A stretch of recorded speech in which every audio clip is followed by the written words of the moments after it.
Price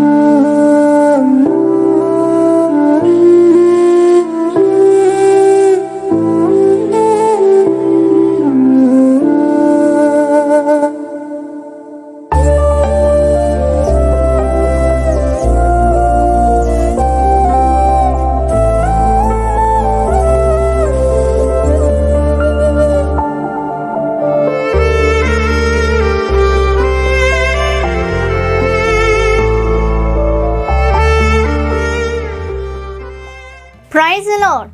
ಯೇಸು ಕ್ರಿಸ್ತನ ಉನ್ನತವಾದಂಥ ನಾಮದಲ್ಲಿ ನಿಮ್ಮೆಲ್ಲರಿಗೂ ನಮ್ಮ ಜೀಸಸ್ ಲವ್ಸ್ ಪ್ರೇಯರ್ ಮಿನಿಸ್ಟ್ರೀಸ್ ಮೂಲಕ ವಂದನೆಗಳನ್ನ ಸಲ್ಲಿಸ್ತಾ ಇದ್ದೇನೆ. ದೇವರು ಕಳೆದ ರಾತ್ರಿಯೆಲ್ಲ ಸುಖನಿದ್ರೆಯನ್ನು ಒದಗಿಸಿಕೊಟ್ಟು ಈ ಮುಂಚಾನೆಯೇ ಈ ದಿನವನ್ನು ಕಾಣಲಿಕ್ಕೆ ದೇವರು ಕೊಟ್ಟಂಥ ಮಹಾಕೃಪೆಗಾಗಿ, ಆರೋಗ್ಯಕರವಾದಂಥ ದಿನಕ್ಕಾಗಿ, ಕ್ಷೇಮವಾಗಿ ಈ ದಿನವನ್ನು ಕಾಣಲಿಕ್ಕೆ ದೇವರು ಒದಗಿಸಿಕೊಟ್ಟಿರುವಾಗ ಮೊಟ್ಟ ಮೊದಲನೇದಾಗಿ ದೇವಾದಿ ದೇವರಿಗೆ ನಾನು ಮಹಿಮೆಯನ್ನು ಸಲ್ಲಿಸ್ತಾ ಇದ್ದೇನೆ. ಆಮೇಲೆ ಹಾಗಿದ್ರೆ ಪ್ರತಿನಿತ್ಯ ದೇವರು ಎಂದಿನಂತೆ ನಮ್ಮೊಟ್ಟಿಗೆ ಮಾತನಾಡುವ ರೀತಿಯಲ್ಲಿ ಈ ದಿನವೂ ಕೂಡ ನಮ್ಮೊಟ್ಟಿಗೆ ಮಾತನಾಡಲಿಕ್ಕೆ ದೇವರು ಸಿದ್ಧವಾಗಿರುವಾಗ ಈ ದಿನದ ವಾಗ್ದಾನ ವಾಕ್ಯದ ಮೂಲಕ ಈ ದಿನ ಪ್ರಾರಂಭಿಸಲಿಕ್ಕೆ ನಮ್ಮನ್ನು ನಾವು ಸಿದ್ಧಪಡಿಸಿಕೊಳ್ಳೋಣ. ಈ ದಿನದ ವಾಗ್ದಾನ ಮತ್ತಾಯನು ಬರೆದ ಸುವಾರ್ತೆ 18ನೇ ಅಧ್ಯಾಯ 35ನೇ ವಚನ. ನಿಮ್ಮಲ್ಲಿ ಪ್ರತಿಯೊಬ್ಬನು ತನ್ನ ಸಹೋದರನಿಗೆ ಮನಪೂರ್ವಕವಾಗಿ ಕ್ಷಮಿಸದೆ ಹೋದರೆ ಪರಲೋಕದಲ್ಲಿರುವ ನನ್ನ ತಂದೆಯೂ ನಿಮಗೆ ಹಾಗೆಯೇ ಮಾಡುವನು ಅಂದನು. ಹಾಲೆಲೂಯ. ಎಸ್, ಕ್ರೈಸ್ತತ್ವದಲ್ಲಿ ಕ್ಷಮಾಪಣೆ ಅನ್ನುವಂಥದ್ದು ಬಹಳ ಮುಖ್ಯ ಪ್ರಿಯರೇ. ನನ್ನ ಜೀವ ಸ್ವರೂಪನಾದಂಥ ದೇವರು ನಮಗೆ ಮಾದರಿಯಾಗಿ ತಿಳಿಸಿಕೊಟ್ಟಿದ್ದೇ ಕ್ಷಮಿಸುವಂಥದ್ದು. ಆಮೇಲೆ ಇಲ್ಲಿ ವಾಕ್ಯ ಸ್ಪಷ್ಟವಾಗಿ ಹೇಳ್ತಾ ಇದೆ, ನಿಜವೇ ನಮ್ಮ ವಿರುದ್ಧವಾಗಿ ಅನೇಕರು ಕಾರ್ಯವನ್ನು ಮಾಡ್ತವೆ. ಅದು ಯಾರೇ ಆಗಿರ್ಬೋದು, ನಮ್ಮ ಸಂಬಂಧಿಕರೇ ಆಗಿರ್ಬೋದು, ರಕ್ತ ಸಂಬಂಧಿಗಳೇ ಆಗಿರ್ಬೋದು, ಸ್ನೇಹಿತರೇ ಆಗಿರ್ಬೋದು, ಸಹೋದರ ಸಹೋದರಿಯರು ಆಗಿರ್ಬೋದು. ಆದರೆ ದೇವರು ಹೇಳ್ತಾ ಇದ್ದಾರೆ, ನಿನ್ನ ಸಹೋದರನನ್ನು, ಅದು ಆಧ್ಯಾತ್ಮಿಕವಾಗಿ ಸಹೋದರರಾಗಿರ್ಬೋದು ಅಥವಾ ಒಡ ಹುಟ್ಟಿದವರೇ ಆಗಿರ್ಬೋದು,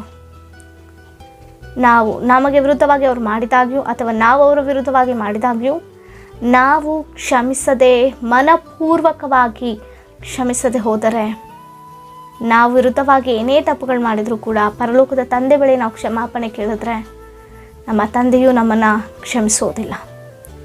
ನಿಜವೇ ದೇವರು ಕ್ಷಮಾಪೂರ್ಣನು. ಆದರೆ ನಾವು ಯಾವ ರೀತಿ ನಮ್ಮ ಜೀವನದಲ್ಲಿ ನಡೆದುಕೊಳ್ತೇವೋ ಅದೇ ರೀತಿಯಲ್ಲಿ ನಾವು ಅದರ ಪ್ರತಿಫಲವನ್ನು ಹೊಂದಿಕೊಳ್ತೇವೆ. ಅನೇಕ ಸಂದರ್ಭದಲ್ಲಿ ನಾವು ಕ್ಷಮಿಸಿದ್ದೇವೆಂಬುದಾಗಿ ಹೇಳ್ತೇವೆ, ಆದರೆ ಮನಪೂರ್ವಕವಾಗಿ ಕ್ಷಮಿಸೋದಿಲ್ಲ. ಬರೀ ನಾಮ ಕ್ರೈಸ್ತಕ್ಕಾಗಿ ಮಾತ್ರವೇ ಆ ಕ್ಷಮಾಪಣೆ ಅಂತ ನಾವು ಕ್ರೈಸ್ತರು, ನಾವು ಕ್ಷಮಿಸುವವರು ಎಂಬುದಾಗಿ ಹೇಳಿಕೊಳ್ಳಲಿಕ್ಕೆ ಮಾತ್ರವೇ ಕ್ಷಮಿಸುವಂಥವ್ರು ಅನೇಕರಿದ್ದಾರೆ ಪ್ರಿಯರೇ. ಆ ರೀತಿಯಾಗಿ ನಮ್ಮಲ್ಲಿ ಯಾರು ಇದ್ದರೆ ದುಬಾರಿ ಜ್ಞಾಪಿಸಿಕೊಳ್ಳೋಣ. ಕ್ಷಮಿಸಿದ್ರೆ ಪ್ರಿಯರೇ, ದೇವರು ನಮ್ಮ ಪಾಪಗಳನ್ನು, ನಮ್ಮ ತಪ್ಪುಗಳನ್ನು ಕ್ಷಮಿಸಿದ್ರೆ ಆತನು ಮತ್ತೆಂದಿಗೂ ಕೂಡ ಅದನ್ನು ಜ್ಞಾಪಕ ಮಾಡಿಕೊಳ್ಳೋದೇ ಇಲ್ಲ ಎಂಬುದಾಗಿ ವಾಕ್ಯ ಹೇಳ್ತಾ ಇದೆ.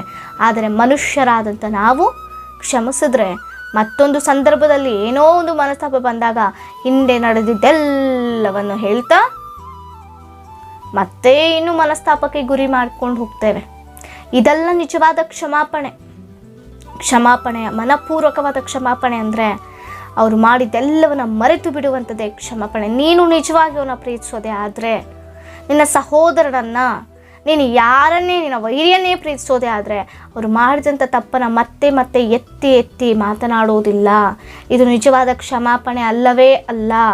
ನಾವು ಭ್ರಮೆ ಪಡ್ತಾ ಇರ್ಬೋದೇನೋ, ನಾನು ಕ್ಷಮಿಸಿದ್ದೀನಿ ಅಂತ ಹೇಳಿ ಮತ್ತೊಂದು ಯಾವುದೋ ಒಂದು ಸಂದರ್ಭದಲ್ಲಿ ಏನೋ ಒಂದು ಮಾತಿಗೋ ಒಂದು ಮಿಸ್ಅಂಡರ್ಸ್ಟ್ಯಾಂಡಿಂಗ್ ಆಗಿಯೋ ಮಾತುಗಳು ಬಂದಾಗ ಹಿಂದೆ ನಡೆದದ್ದೆಲ್ಲವನ್ನು ಆವತ್ತು ಹಾಗೆ ಮಾಡಿದೆ, ಇವತ್ತು ಹೀಗೆ ಮಾಡಿದೆ, ಆವತ್ತು ಹಂಗೆ ಮಾತಾಡಿದೆ ಅಂತ ಮಾತನಾಡುವಂಥದ್ದು ನೀನು ನಿಜವಾಗಿ ಕ್ಷಮಿಸೋದೇ ಆದರೆ ಅಂಥ ಮಾತುಗಳನ್ನು ನೀನು ಮಾತನಾಡೋದಿಲ್ಲ.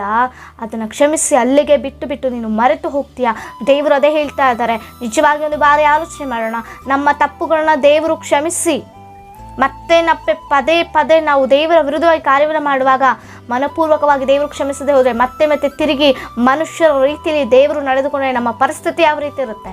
ಆದರೆ ದೇವರು ಆ ರೀತಿ ಅಲ್ಲ, ಮನುಷ್ಯರ ರೀತಿ ಅಲ್ಲವೇ ಅಲ್ಲ ನನ್ನ ದೇವರು ಒಂದು ಬಾರಿ ಕ್ಷಮಿಸಿದ್ರೆ ಅದನ್ನು ಮರೆತು ಬಿಡುವಂಥ ದೇವರು. ಅದೇ ರೀತಿಯಲ್ಲಿ ದೇವರು ಕೂಡ ಹೇಳ್ಕೊಡ್ತಾ ಇದ್ದಾರೆ, ನನ್ನ ಮನಸ್ತತ್ವದ ರೀತಿಯಲ್ಲಿ ನೀವು ನಡೀರಿ ಎಂಬುದಾಗಿ. ಹೇಳಿಕೊಳ್ಳಲಿಕ್ಕೆ ಮಾತ್ರವೇ ಕ್ಷಮಿಸಿದ್ದೀವಿ ಅಂತ ಹೇಳ್ತಾರೆ ಅಷ್ಟೇ, ಮಾಡೋದೆಲ್ಲವನ್ನ ಮಾಡ್ತಾ ಇರ್ತಾರೆ.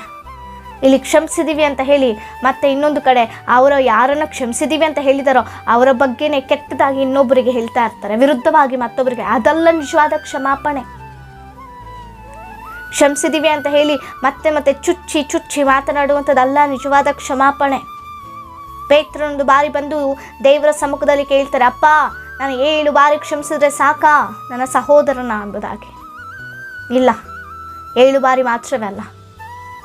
ದೇವರು ಹೇಳ್ತಾ ಇದ್ದಾರೆ ಪೇತ್ರನಿಗೆ, ಪೇತ್ರನೇ 7 ಬಾರಿ ಮಾತ್ರವೇ ಅಲ್ಲ, ನನ್ನ ಸಹೋದರನ ಯಾರೇ ಆಗಿರ್ಬೋದು, ನನ್ನ ಬಳಿ ಕ್ಷಮಾಪಣೆ ಕೇಳುವಾಗಲೋ ಅಥವಾ ನಿನ್ನ ಮನಸ್ಸಿಗೆ ಕ್ಷಮಿಸಬೇಕೆಂಬುದಾಗಿ ಅನಿಸುವಾಗಲೋ 70 ಬಾರಿ ನೀನು ಕ್ಷಮಿಸಬೇಕೆಂಬುದಾಗಿ. 70 ಬಾರಿ ಅಂದರೆ ಕೌಂಟ್ ಮಾಡುವಂಥದ್ದಲ್ಲ. 70 ಬಾರಿ ಅಂತ ಹೇಳೋದಾದರೆ ಆತನು ಬದುಕಿರೋವರೆಗೂ ಕೂಡ ಆತನು ಕ್ಷಮಿಸ್ತಲೇ ಇರಬೇಕು. ಎಸ್, ಕ್ಷಮಾಪಣೆ ಕೇಳೋ ಖಂಡಿತ ನಾವು ಕ್ಷಮಿಸಬೇಕು ಪ್ರಿಯರೇ.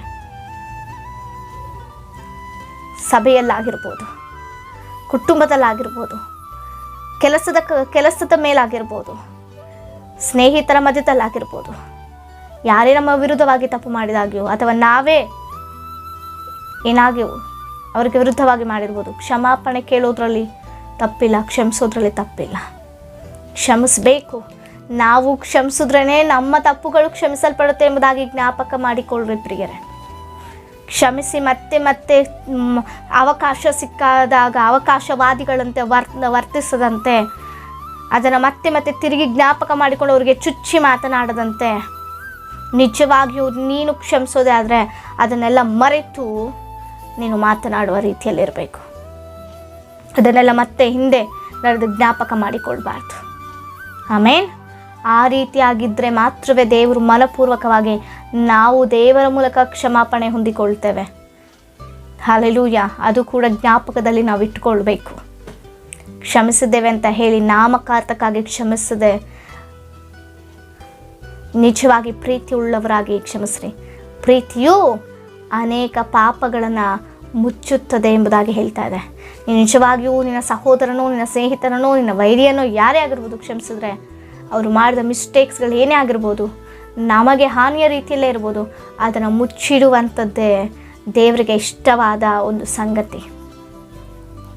ಅದು ದೊಡ್ಡದಾಗಿ ಮಾಡುವಂಥದ್ದಲ್ಲವೇ ಅಲ್ಲ. ಅದು ನಿಜವಾದ ಪ್ರೀತಿ ಅಲ್ಲ. ಅದು ನಿಜವಾದ ಕ್ಷಮಾಪಣೆ ಅಲ್ಲವೇ ಅಲ್ಲ. ಅದು ದೇವರ ಮಕ್ಕಳಿರುವಂಥ ಸ್ವಭಾವ ಅಲ್ಲ. ಅದು ದುರಾತ್ಮನ ಮಕ್ಕಳಿಗಿರುವಂಥ ಸ್ವಭಾವ. ಕ್ಷಮಿಸಿದ್ದೀನಿ ಅಂತ ದೊಡ್ಡದಾಗಿ ಹೇಳಿ ಮತ್ತೆ ಅದನ್ನು ದೊಡ್ಡದಾಗಿ ಮಾಡುವಂಥದ್ದು ದೇವರ ಮಕ್ಕಳ ಸ್ವಭಾವ ಅಲ್ಲ. ಮತ್ತೆ ಎತ್ತಿ ಹೇಳುವಂಥದ್ದಲ್ಲ. ಮತ್ತೆ ಒಂದಾಗಬೇಕು, ಪ್ರೀತಿಸಬೇಕು, ಮೊದಲಿಗಿಂತ ಇನ್ನೂ ಐಕ್ಯವಾಗಿರಬೇಕು. ಅದಕ್ಕೆ ಪ್ರಯತ್ನಿಸುವಾಗ ಅವರ ವಿರುದ್ಧವಾಗಿ ಮತ್ತೆ ನಾವು ಕಾರ್ಯಗಳು ಮಾಡಿದ್ರೆ ನಿಜವಾಗಿಯೂ ದೇವರ ಪ್ರೀತಿ ನಮ್ಮಲ್ಲಿಲ್ಲ, ದೇವರ ಕ್ಷಮಾಪಣೆ ನಮ್ಮಲ್ಲಿಲ್ಲ. ದೇವರ ಮಕ್ಕಳೆಂಬುದಾಗಿ ಕ್ರೈಸ್ತ ರೀತಿಯಲ್ಲಿ ನಾವು ಬದುಕುವಂಥದ್ದು ವ್ಯರ್ಥವೇ ವ್ಯರ್ಥ. ದೇವರ ವಾಕ್ಯ ಸ್ಪಷ್ಟವಾಗಿ ಹೇಳ್ತಾರೆ, ನೀನು ನಿನ್ನ ಸಹೋದರನನ್ನು ಮನಪೂರ್ವಕವಾಗಿ ಕ್ಷಮಿಸಿದ್ರೆ ದೇವರು ಕೂಡ ನಿನ್ನನ್ನು ಕ್ಷಮಿಸ್ತಾರೆ. ಕ್ಷಮಿಸದೆ ಹೋದರೆ ದೇವರು ಕೂಡ ಅದೇ ರೀತಿಯಲ್ಲಿ ಮಾಡ್ತಾರೆ. ಜ್ಞಾಪಿಸಿಕೊಳ್ಳೋಣ ನಮ್ಮ ಪರಿಸ್ಥಿತಿ ಯಾವ ರೀತಿ ಇದೆ ಎಂಬುದಾಗಿ. ನಿಜವಾಗಿಯೂ ಮನಪೂರ್ವಕವಾಗಿ ಕ್ಷಮಿಸೋಣ. ದೇವರಿಂದ ಅದೇ ರೀತಿ ಕ್ಷಮಾಪಣೆ ಹೊಂದಿಕೊಳ್ಳೋಣ. ಆಮೇನ್. ನಮ್ಮ ಪರಿಸ್ಥಿತಿಗಳೇನೇ ಇರ್ಬೋದು ಕಮೆಂಟ್ಗಳ ಮೂಲಕ ತಿಳಿಸಿಕೊಡಿ. ನಾವು ಪ್ರಾರ್ಥನೆ ಮಾಡುವವರಾಗಿದ್ದೇವೆ. ಪ್ರಾರ್ಥಿಸಿಕೊಳ್ಳೋಣ. ಪರಿಶುದ್ಧನಾದ ದೇವರೇ, ಈ ವಾಗ್ದಾನವನ್ನು ಕೇಳಿದ ಪ್ರತಿಯೊಬ್ಬರನ್ನ ಎಚ್ಚರಿಸಿದಕ್ಕಾಗಿ ಸ್ತೋತ್ರ. ಎಲ್ಲರನ್ನ ಎಚ್ಚರಿಸಿದಕ್ಕಾಗಿ ಸ್ತೋತ್ರ. ನಿಜವಾದ ಕ್ಷಮಾಪಣೆ ಕೊಡುವವರಾಗಿ ನಾ ಪ್ರೀತಿಯ ತೋರ್ಪಡಿಸುವಂಥ ಮಕ್ಕಳಾಗುವಂತೆ ಕೃಪೆ ಮಾಡಿಕೊಡು. ಯೇಸುವಿನ ನಾಮದಲ್ಲಿ ಬೇಡಿ ಹೊಂದಿದ್ದೇವೆ ಜೀವಳ ಪರಲೋಕದ ತಂದೆಗೆ. ಆಮೇನ್. Praise the lord.